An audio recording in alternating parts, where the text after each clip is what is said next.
আসসালামু আলাইকুম গাইস। গতদিন যারা জেডকে পাস এয়ারড্রপে জয়েন করেছিলেন এবং 220টা টোকেন স্টেক করে রাখছিলেন, তারা কিন্তু আজকে লাস্টের যে টাস্কটা আছে সেটা কিন্তু কমপ্লিট করতে পারবেন। তো এটা কমপ্লিট করার জন্য আপনার 450টা টোকেন স্টেক করতে হবে এবং আপনার যদি আগে 220টা স্টেক করা থাকে তাহলে আপনার বর্তমানে 230টা টোকেন স্টেক করলেই হয়ে যাবে। তো সিম্পলি কমপ্লিটের উপর ক্লিক করব, কমপ্লিট নাওতে ক্লিক করব। কমপ্লিট নাওতে ক্লিক করার পরে একটু নিচে যাবো এবং দেখতে পাবেন আছে হচ্ছে ডেলিগেট 450। তো সিম্পলি তার উপর ক্লিক করব।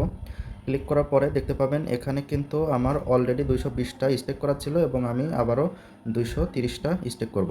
তো তার জন্য অ্যাপ্রুভের উপর ক্লিক করব, তারপরে কনফার্ম, তার উপর ক্লিক করব এবং ভেরিফাই করে দেব।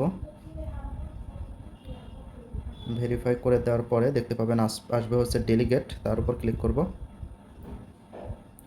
কনফার্মেশন চাবে, আমি কনফার্ম করে দেব। কনফার্ম করে দেওয়ার পরে দেখতে পাচ্ছেন এটাও কিন্তু কমপ্লিট হয়ে গেছে। আমার টোটাল কিন্তু 450টা ডেলিগেট হয়ে গেল।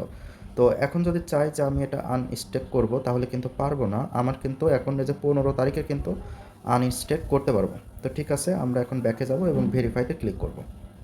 তাহলে দেখতে পাচ্ছেন এটা কিন্তু ভেরিফাই হয়ে গেছে এবং এখানে কোটা আছে হচ্ছে 50,000।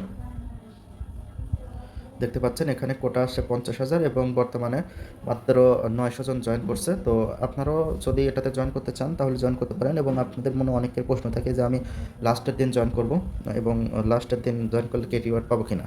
তো আপনারা হচ্ছে যখনই লাস্টের দিন জয়েন করবেন তখনই এখানে ক্লিক করবেন। ক্লিক করার পরে দেখবেন কোটা আছে কিনা। যদি কোটা থাকে তাহলে জয়েন করবেন, যদি না থাকে তাহলে জয়েন করার দরকার নেই।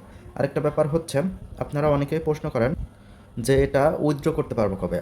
তার উত্তর হচ্ছে আপনি যেদিন স্টেক করবেন সেই দিন থেকে 7 দিন ওভার না হলে আপনি এটা উইথড্র করতে পারবেন না। তো বিষয়টা বোঝাতে পারছি। Thank you so much guys. আসসালামু আলাইকুম।